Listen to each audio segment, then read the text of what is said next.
Muy buenas a todos, ¿qué tal estáis? Bienvenidos nuevamente a este canal. Voy a ser conciso con la introducción ya que el vídeo da para largo. Como habéis visto en el título, relatividad especial tendrá su respectiva segunda parte explicando su consecuente relatividad general. Pues muy bien, preparaos para abandonar vuestra intuición newtoniana al enterar la introducción de este vídeo, porque no vamos a hablar de velocidades que se suman como manzanas en una cesta, sino que vamos a hablar de la naturaleza del espacio y el tiempo, sumergiéndonos en la teoría especial de la relatividad, dicha misma publicada por Einstein en 1905. Así que armémonos con álgebra, algo de cálculo diferencial y sobre todo con una mente abierta a las consecuencias más contraintuitivas de la física moderna. Antes de escribir una sola ecuación, debemos sentar las bases sobre las que se construye todo este edificio. No son demostrables, porque debido a que son axiomas que nacen de la observación experimental y coherencia lógica. En el postulado número 1 tenemos el principio de relatividad, donde las leyes de la física son las mismas en todos los sistemas de referencia inerciales. Un sistema inercial es aquel que se mueve a velocidad constante, es decir, aceleración cero, respecto a otro. Y no existe un sistema de reposo absoluto ni un éter que impregne el universo. El postulado número 2 es la invarianza de la velocidad de la luz. La velocidad de la luz en el vacío, denotada por c, tiene el valor de 3 por 10 elevado a 8 metros por segundo, aproximadamente, para todos los observadores inerciales, independientemente del movimiento de la fuente o del observador. Dicho de esta manera, esto es algo radical. Es decir, un ejemplo, si yo enciendo una linterna y corro hacia vosotros, la luz no me llega a C más V, sino que os llega exactamente a C. Así que esto rompe la suma galileana de velocidades. Y de esta ruptura nacen todas las paradojas aparentes que resolveremos hoy. Un poquito más profundo en la suma galileana de velocidades, el ejemplo típico es, imaginaos un tren que va a 100 km/h. Dentro de ese tren hay un pasajero que va andando en la misma dirección del tren a 5 km/h. Pues un observador verá que esa persona está andando a 105 km/h. Dicho esto, vamos a pasar con la sincronización de los relojes y la definición de la simultaneidad. Para medir el tiempo necesitamos relojes sincronizados en diferentes puntos del espacio, es decir, ¿cómo sincronizamos dos relojes separados por una distancia L? Pues el experimento es enviar un pulso de luz desde el reloj A al reloj B. El pulso pues viaja a la velocidad c. Si el reloj A envía una señal en el instante t sub A y el reloj B la recibe en t sub B, entonces para que estén sincronizados en un sistema, llamémosle S, debemos exigir que ese t sub B sea igual al t sub A más la distancia entre la velocidad de la luz. Y de igual forma, si reflejamos la luz de vuelta, el tiempo de ida y vuelta pues deberá ser ni más ni menos que simétrico. Esta definición operacional de simultaneidad es crucial, ya que en relatividad dos eventos simultáneos en un sistema de referencia no lo son en otro que se mueva relativamente. Y ahora vámonos con el corazón matemático, que es la transformación de Lorentz. Necesitamos una transformación que relacione las coordenadas x y zt de un evento del sistema S con las coordenadas x', y', z', T' de un sistema del mismo evento S', que se mueve a velocidad constante v a lo largo del eje X de manera positiva. La transformación de Galileo era que esta X' sería igual a X menos la velocidad por t y que T' sería igual a t. Esa pues no nos sirve porque no mantiene c constante. Así que hay que buscar una transformación lineal para que el espacio sea homogéneo de la siguiente forma. Digamos que X' va a ser igual a gamma por X menos Vt. T entonces será gamma por T menos Vx entre c cuadrado. E Y' será igual a I y Z' igual a Z, donde gamma es ni más ni menos que el factor de Lorentz que debemos deducir. Así que, ¿cómo lo obtenemos? Pues lo vamos a obtener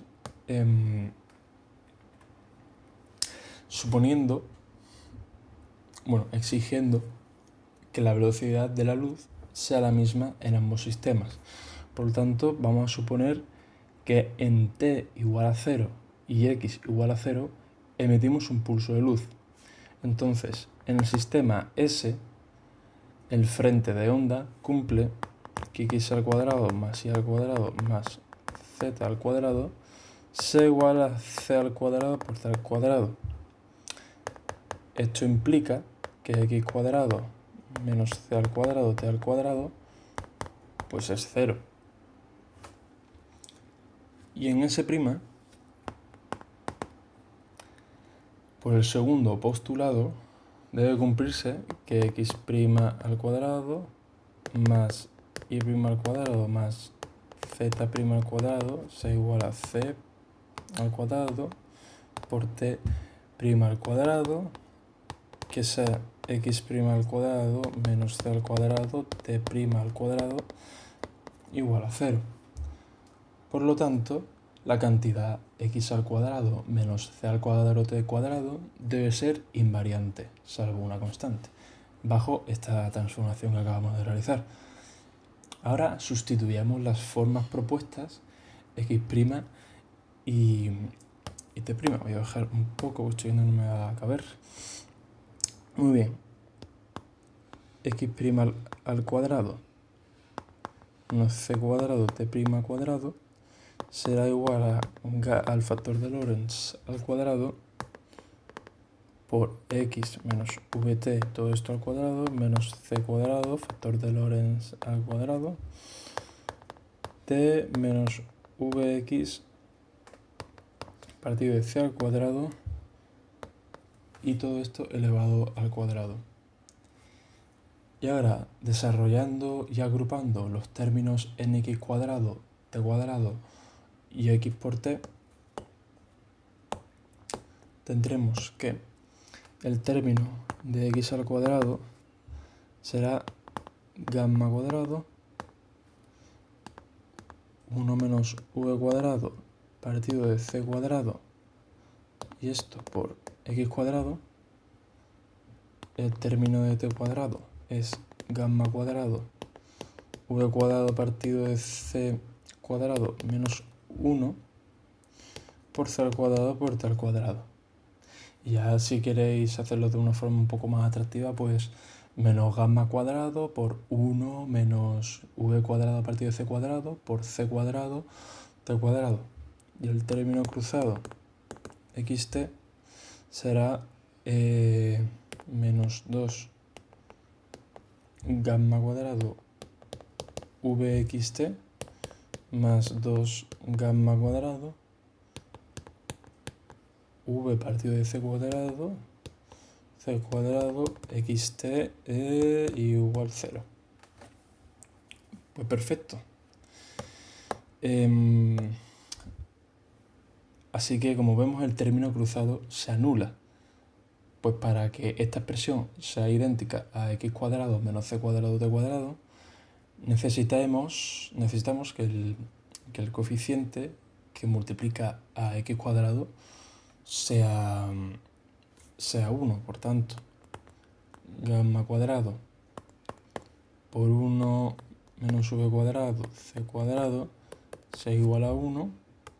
Por lo tanto, esto implica que gamma será igual a 1 entre la raíz cuadrada de 1 menos v cuadrado partido de c cuadrado. Así que en conclusión, la transformación de Lorentz es que x' es el factor por x menos vt, t' es el factor de t menos vx c cuadrado, y que el factor de Lorentz será 1 partido de 1 menos vc cuadrado. Que esto pues se suele representar, puesto porque se lo dejo de esta manera: 1 menos beta cuadrado, donde beta es igual a v entre c. Así que, observando que si la velocidad es menor que la velocidad de la luz, gamma sea aproximadamente 1 y t' sea aproximadamente t. Recuperamos la transformación de Galileo. Entonces, la relatividad especial no elimina a Galileo, sino que lo generaliza para altas velocidades. Y ahora, un punto de consecuencias inmediatas, que es la dilatación del tiempo. Nuevamente con los relojes. Supongamos un reloj en reposo en el sistema, nuevamente S', situado en x' igual a 0. Este reloj mide el intervalo de tiempo propio entre dos tics. Esto será pues igual a t'2 menos t'1, mismamente.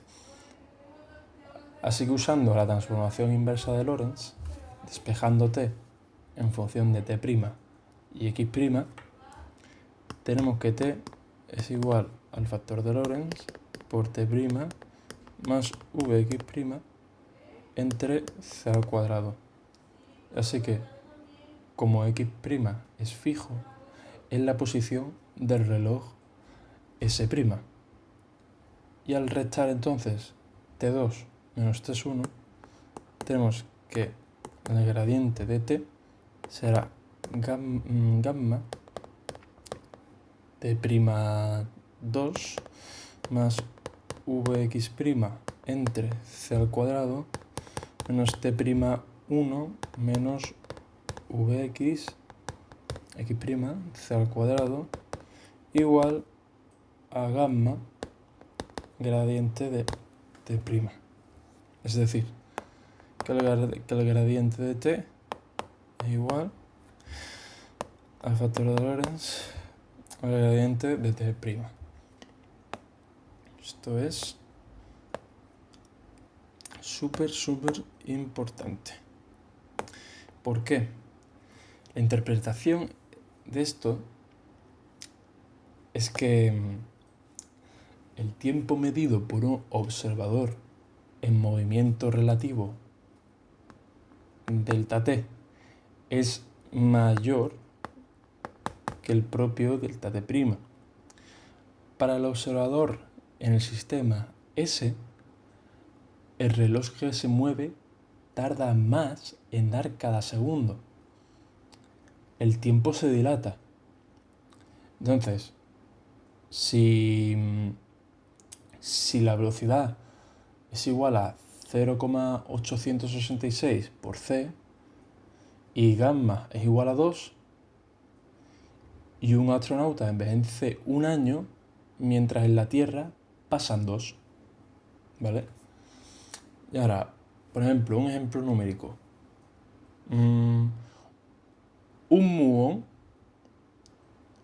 tiene una vida media en reposo de 2,2 microsegundos. Si viaja a una velocidad de 0,99 c, esto correspondería, espérate que hago la calculadora,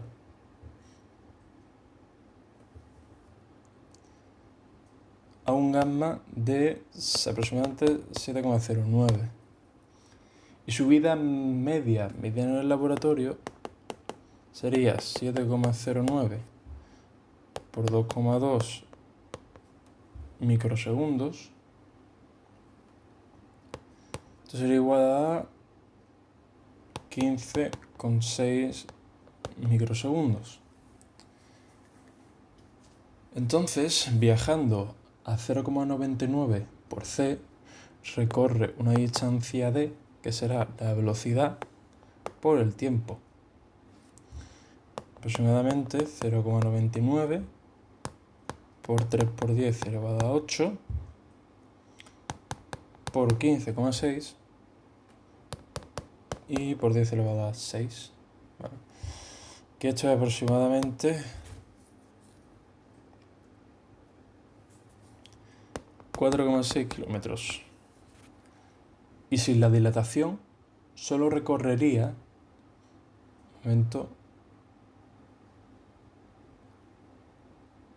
650 metros. Por eso detectamos muones en la superficie terrestre. Espero que este ejemplo os haya servido. Ahora, la contracción de longitudes o de Lorentz-Fitzgerald. Ahora midamos la longitud de una regla en reposo en S', situado a lo largo del eje X'. Su longitud propia es de L sub 0, que será igual al gradiente, a la diferencia de distancia de X', que es X'2 menos X'1, como hemos hecho antes con el tiempo.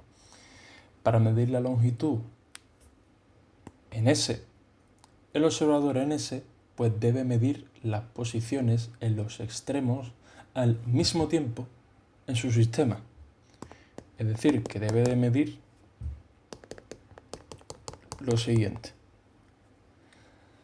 Pues usando la transformación inversa para X, sabiendo que X es gamma por X' más V por T', restando para dos eventos simultáneos en S, sabemos que la diferencial será gamma por el diferencial por el gradiente de X' más V por el gradiente de T'. ¿Pero qué pasa? Pero necesitamos relacionar de alguna forma el diferencial de T' con el diferencial de X'. Así que de la transformación directa del tiempo, de que delta T' será igual a gamma diferencial del tiempo menos V por delta de X partido de C al cuadrado, y como delta de T es igual a 0, tenemos que delta de T' será igual a menos gamma por V por delta de T entre C cuadrado. Y sustituyendo en la ecuación de delta de X,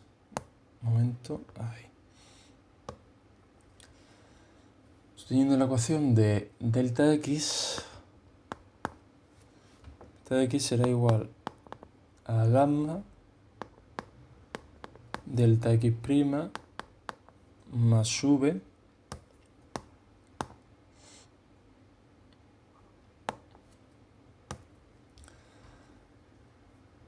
por menos gamma por v delta de x entre c cuadrado, que esto será igual a gamma delta x' menos gamma cuadrado v cuadrado c cuadrado por delta de x. Y ahora necesitamos despejar delta de x, que lo tenemos como delta de x 1 menos al cuadrado. Vamos a usar también la transformación que usé antes de beta cuadrado, que será igual a gamma delta de x'. Pero ahora, un momento, está por... Vale. Pero ahora, como 1 más gamma cuadrado beta al cuadrado es igual a gamma al cuadrado, ya que gamma al cuadrado es igual a 1 menos b cuadrado, por lo que gamma cuadrado beta al cuadrado es igual a gamma menos 1. Y sumando 1, pues da gamma al cuadrado. Por tanto, delta de x gamma al cuadrado será igual a gamma por delta de x', que en consecuencia delta de x será delta de x' partido de gamma. Esa es, vale. Y ahora, dejándolo un poquito más bonito, que la longitud entonces será L sub 0 partido de gamma, entonces L sub 0 será la raíz cuadrada de 1 menos v cuadrado partido de c cuadrado. Ahora, la interpretación de esto. Digamos que la longitud medida en la dirección del movimiento es menor que la longitud propia. Aquí la regla pues se contrae. Notad que esa contracción es un tanto recíproca, porque el observador en el sistema S' verá contraída la regla del sistema S. Aquí no estamos hablando de ninguna ilusión óptica, sino que es geometría del espacio-tiempo. Y ahora vamos a tratar el tema de la velocidad de la luz y la adición relativista de velocidades. En este entonces, pues vamos a derivar ahora cómo se transforman esas velocidades. Así que sea un objeto que se mueve con una velocidad u' de x igual a diferencial de x' respecto de t' en el sistema S'. Entonces, ¿cuál es la velocidad u sub x que es igual a diferencial de t de x respecto de t en el sistema S? Pues nuevamente tenemos que diferenciar en las transformaciones de Lorentz. Diferencial de x será gamma diferencial de x' más la velocidad por la diferencial de t'. Diferencial de t será gamma diferencial de t' más la velocidad diferencial de x' partido de c al cuadrado.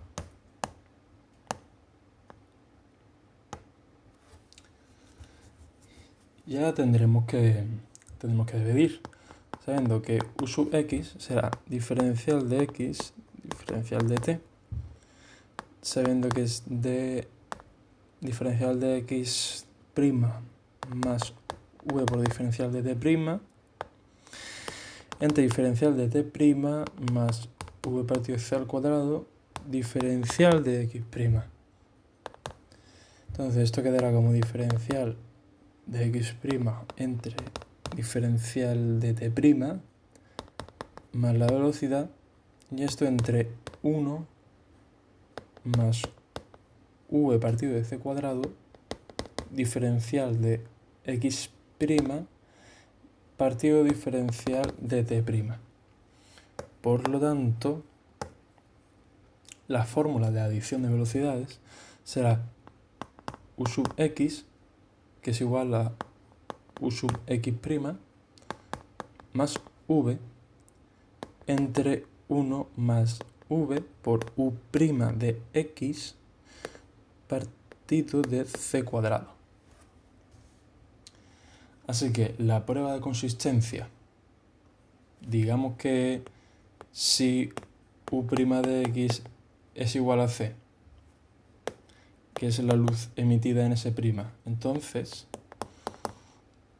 u sub x será c más v entre 1 más v por c entre c cuadrado, que es igual a c más v entre 1 más v partido de c, que es igual a c más c más v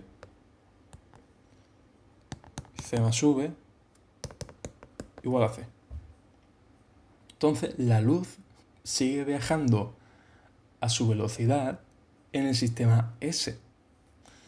Y la fórmula que asegura que ningún objeto con una velocidad u' menor a c pueda superar c en S, si v y u' son pequeñas, entonces el denominador tiende a 1 y recuperamos que u sea igual a u' más v. Y ya para ir terminando, vamos a hablar acerca del intervalo espaciotemporal y un poquito de geometría de Minkowski. Hermann Minkowski era un antiguo profesor de Einstein y se dio cuenta de que la relatividad especial podía interpretarse como una geometría en un espacio de 4 dimensiones, el espacio-tiempo. Entonces definimos un evento de coordenadas c por t, x y z. La transformación de Lorentz es una especie de rotación en este espacio 4D, pero con una métrica especial, que es la llamada métrica de Minkowski. Definimos el intervalo diferencial de S al cuadrado entre dos eventos, como es el de menos c cuadrado diferencial de t cuadrado más diferencial de x cuadrado más diferencial de y al cuadrado más diferencial de z al cuadrado. O en forma diferencial, que es la más común, creo yo, eta sub mu por v diferencial de x elevado a mu por diferencial de x elevado a v, donde eta es diagonal de menos 1, 1, 1, 1, que es también llamado el tensor métrico.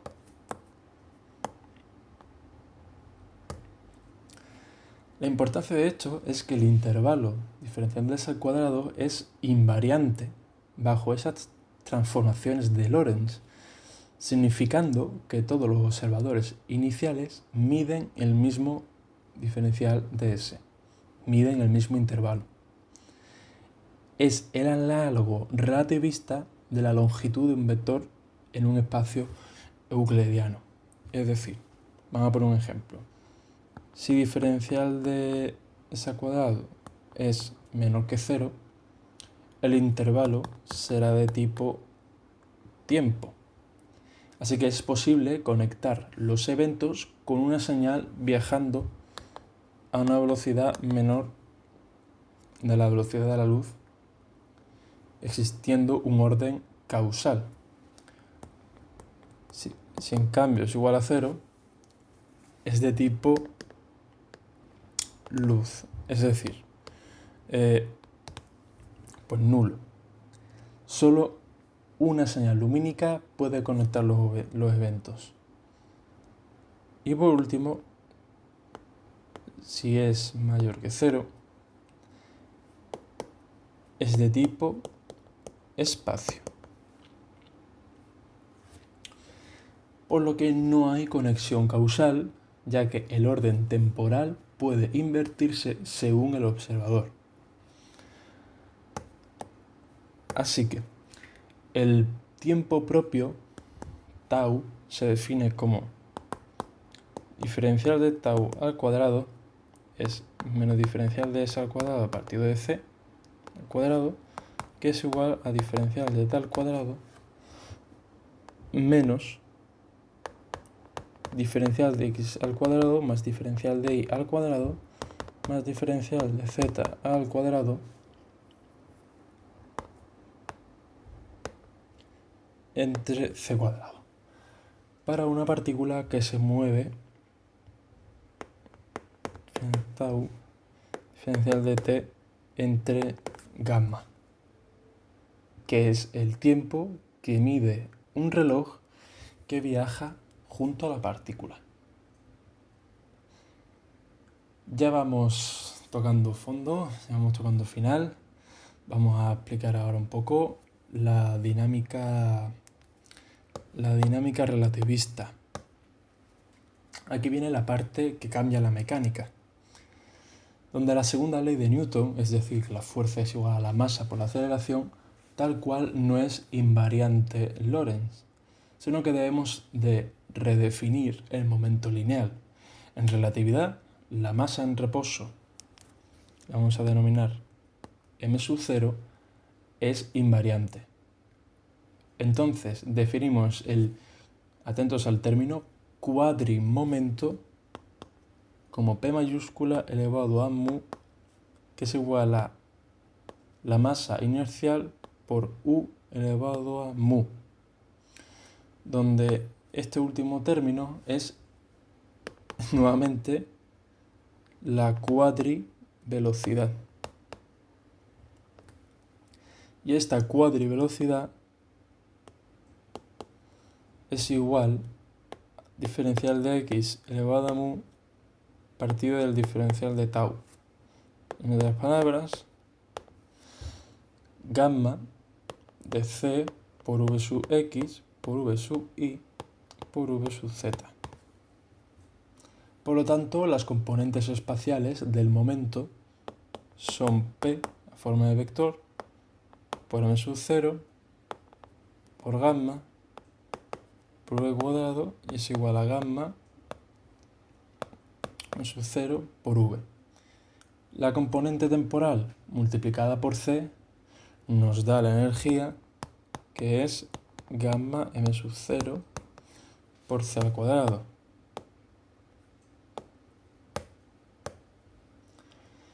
Y ahora, es una especie de expansión para bajas velocidades, es decir, para velocidades menores que la velocidad de la luz. Tenemos que la energía es igual a m sub 0 cuadrado de 1 menos v al cuadrado partido de c al cuadrado elevado a menos un medio.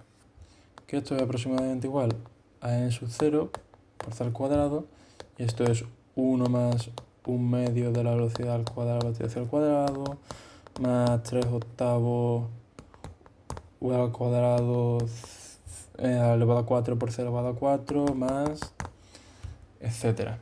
Por lo tanto, la energía es aproximadamente igual a la masa en reposo por c al cuadrado más un medio la masa inicial por velocidad al cuadrado, que esto ya seguramente os sonará. Y el primer término es la energía en reposo, que es E sub 0 igual a m sub 0 por c al cuadrado. El segundo es la energía cinética clásica. Y esta es la famosa ecuación que revolucionó la física, que es la relación fundamental entre la energía y el momento. La energía al cuadrado por el momento por la velocidad de la luz al cuadrado más la masa en el reposo por la velocidad de la luz al cuadrado, y todo ello al cuadrado. Donde P, pues hemos dicho que es el módulo de P, que es gamma por la velocidad por m sub 0 por v. Para una partícula sin masa como el fotón, pues m sub 0 igual a 0. Y tenemos E igual a P por C, que es exactamente la relación de la mecánica cuántica. No vamos a poner ejemplo numérico en esta ocasión para no alargar de más. Y por último vamos a hacer un breve apunte de la fuerza y la aceleración. La fuerza relativista se define como la derivada del momento respecto al tiempo coordenado, es decir, que la derivada del momento respecto al tiempo sea igual a la derivada respecto al tiempo, y esto del momento que hemos definido antes, y si la fuerza pues es paralela a la velocidad, la relación entre fuerza y aceleración será la siguiente, siendo paralela. Pero en cambio, si la fuerza es perpendicular a la velocidad, se quedaría pues simplemente así. Mostrando así que la inercia de un cuerpo no es un escalar en la relatividad, sino que depende de la dirección de la fuerza respecto al movimiento. Por eso es imposible alcanzar C. La masa inercial efectiva gamma al cubo por m sub 0 tiende a infinito cuando v tiende a la velocidad de la luz. Por lo tanto, necesitarías una fuerza infinita para seguir acelerando. Y esa es una de las grandes cuestiones. Pues nada, hemos visto que la relatividad especial no es una teoría sobre la luz, sino una teoría sobre la estructura del espacio y el tiempo. Así que todo se resume en las transformaciones de Lorentz y la invarianza del intervalo de por S al cuadrado, diferencial de S al cuadrado. Así que las ecuaciones claves son las transformaciones de Lorentz, el factor de Lorentz, la dilatación del tiempo, la contracción de la longitud, la adición de las velocidades y la relación de la energía y momento. Así que, para que investiguéis, os dejo por aquí un par de ejemplos, como investigar los efectos observacionales y la paradoja de los gemelos. O, por ejemplo, averiguar el por qué nunca jamás se alcanza la velocidad de la luz si tienen masa unas canicas, ¿no? Y es como una barrera infranqueable que dicta la geometría de nuestro universo. Es decir, por ejemplo, la tarea es demostrar que la transformación de Lorentz deja invariante el intervalo diferencial de S cuadrado, sin intentar sumar 0,9 por C por... Perdóname que tengo una pequeña interrupción. Por favor, sin intentar sumar 0,9 por C más 0,9 por C como si fueran canicas, porque el resultado no es 1,8 por C, sino tendréis que usar la fórmula que hemos visto de la adición de las velocidades. Y lo que acabo de decir, que jamás alcanzarán la velocidad de la luz si tienen masa. De hecho, esto no os dejo... No os engatuso más información, estoy engatusado hasta yo. Fíjate, 39 minutos de vídeo. En fin, os veo por aquí, espero que lo hayáis disfrutado. Hasta la próxima.